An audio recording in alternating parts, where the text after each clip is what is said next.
Hey guys, welcome back to the channel. Welcome back to Life with Nicole, Marie, and Gary. Today, you guys, I'm going to be making shepherd's pie, or better known as cottage pie, because I'm using beef instead of lamb. I'm going to show you an easy recipe, the shortcuts I use. So let's get started. First, you're going to need some potatoes. These are Yukon Golds. I'm making a small one. I have some mixed vegetables. I'm going to blanch those so the cooking process, they'll get more softer. I have ground beef. We're going to use this roasted beef gravy. I could have made my own, I know, but we're taking shortcuts today. I have garlic, an onion, spring onion, paprika, garlic powder, onion powder, parsley, thyme, rosemary, pepper, and the reason why you don't see salt, because that has enough salt in it, and then also the potatoes. Alright, so you need, this is what I'm using. Look at this. This is from Corningware, you guys. This is, what do they call that color? Like a burgundy wine color, glass wine color. But yeah, it's from Corningware. So getting in with that Corningware. So let's get started. So I'm just going to go ahead and cut my potatoes up. These I've already washed before I started the video. I'm just going to quarter these up like this, you guys. I'm going to rinse them off with cold water. I'm going to cover them with cold water. And then I'm going to put some of this in there instead of salt. I'm going to use this better than bouillon. I'm going to put, like, I don't know, maybe a half a teaspoon or something. They say that 1 teaspoon makes a bouillon cube. Or maybe I'll do that. And then I'm going to also add a little bit to the vegetables while they blanch. Alright, so while we got those two things that are starting, and I'll show you that when they get going and bubbling. Right now they're just on the stove to get started. I'm going to go ahead and I'm going to prep. And with these spring onions, I made, I can't remember, it was a couple years ago on one of our lives. It was Christmas, I believe, or Thanksgiving. But I made this loaded mashed potatoes.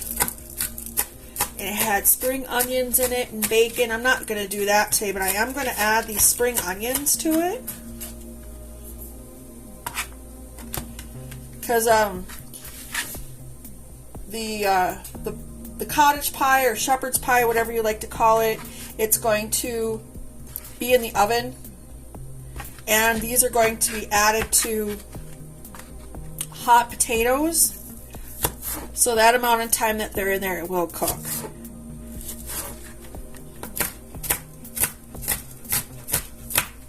We just cut them up.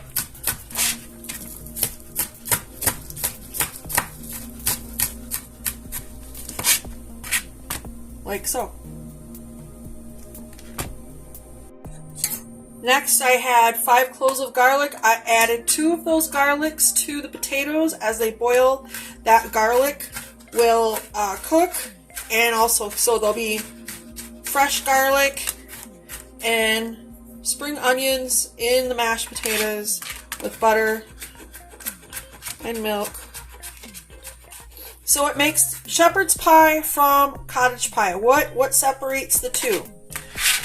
Well, shepherd's pie is made with ground lamb. Cottage pie is made with ground beef. But over here in the States, a great majority of us call it shepherd's pie, where across the pond they call it both. It's ground lamb, it's shepherd's pie. And if it's ground beef, it's cottage pie. So let's get chopping on this onion. Woo, she's a big one. Alright. In this house, we love onion and garlic. Onion and garlic are wonderful for your immune system, for your gut health. No matter how you consume it, it's just great, and the fresher the better. And we will add this to the burger and it will cook down. And as it cooks, it'll turn nice and sweet. So just dice it up the way you like. You can mince it, you can dice it, however. I'm just kind of running my knife, rough chopping it through.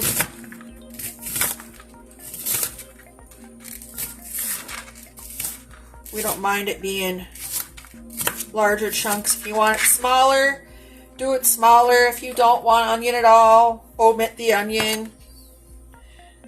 So on to the next step. I gotta wait for the potatoes and the vegetables, and then we'll get cooking the beef. So in my container here, I'm just gonna go ahead and put the seasoning, so when it comes time, while that stuff is coming together there with the potatoes and the vegetables are already blanched. I took them off the heat, set it aside. That was paprika. You can add any seasonings of your choice. This is all going in the ground beef. That's garlic.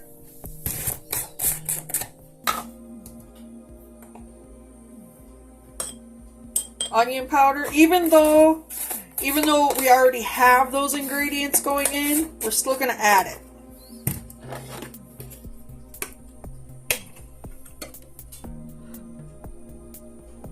Some pepper. And I'm using a shortcut with the gravy, so that's got enough salt or sodium. We're going to put some parsley in there.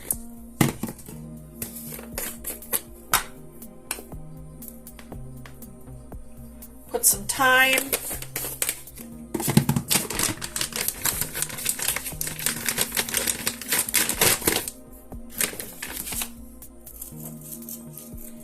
And rosemary.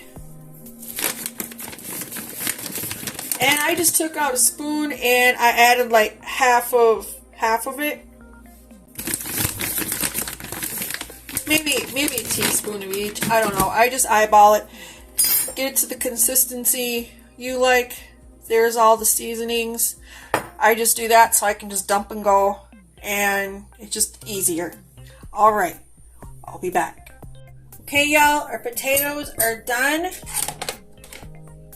So we're going to add in the green onion.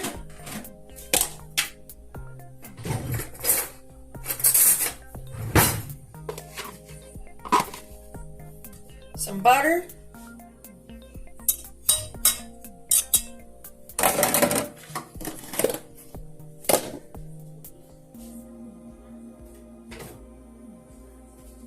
Some milk.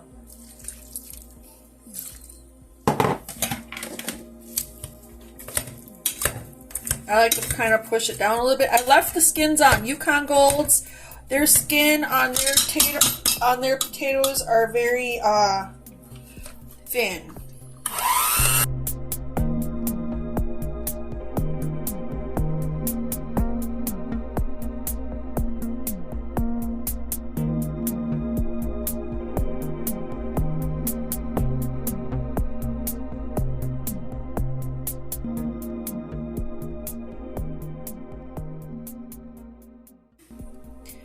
There we go. I'm going to put some tin foil on top to make sure you keep them warm, and onto the beef. Alright, you guys, now that I combined both the ground beef and the onion, I'm going to go ahead, add in the garlic,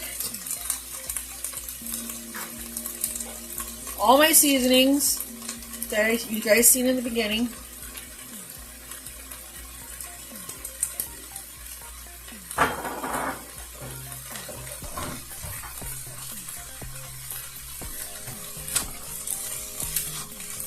I'm going to go ahead and get these combined, cooked. I will be straining the grease off, or the fat. What is it, y'all? Is it grease or is it fat? Let me know in the comments. I don't know. We're just gonna strain her. We're gonna strain her.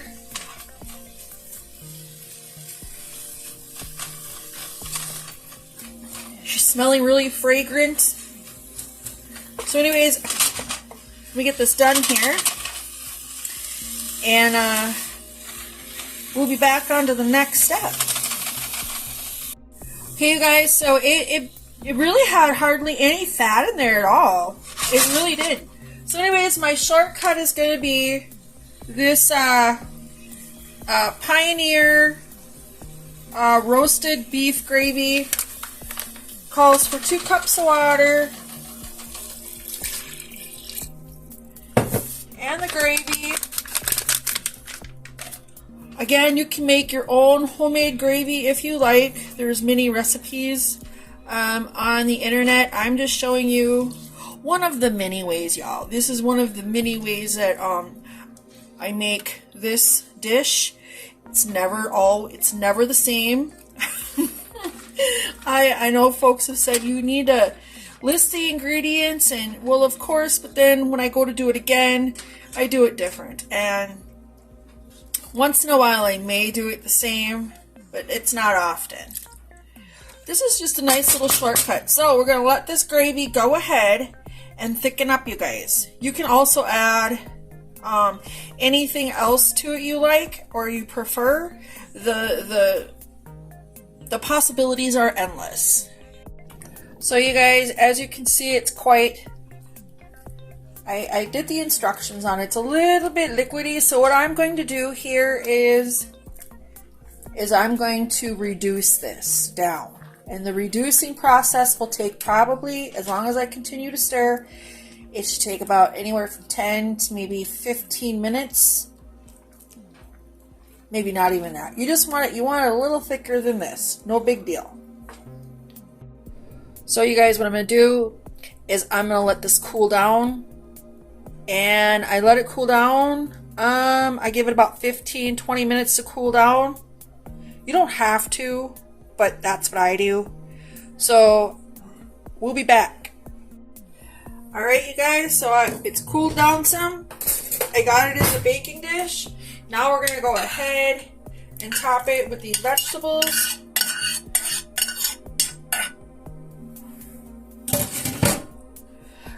My husband is an anti-veg, guys. So, and don't worry, it's all going to work out. We're going to bake it uncovered in a 350 degree oven.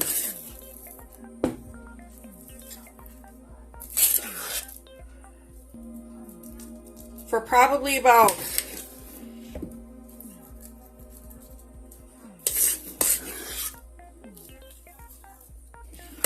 35 to 40 minutes. We want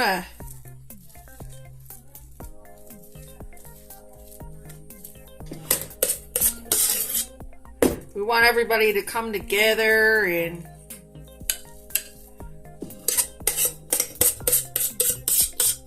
taste good.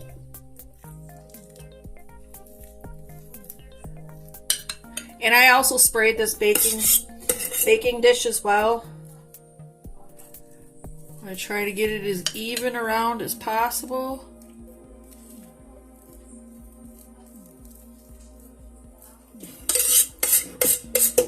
Sorry about the metal on the pan.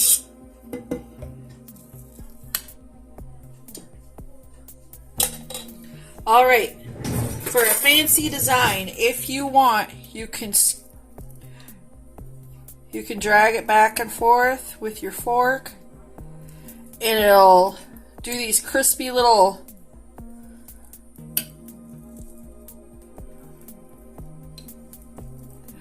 I don't know, what do you call it? Little paths, if you will.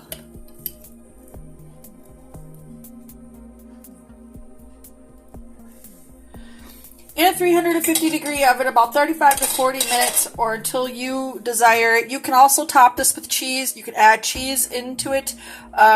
We chose to opt out of any cheese. So we'll see you back with the final results. Okay, you guys, I had it in there for approximately 30 minutes.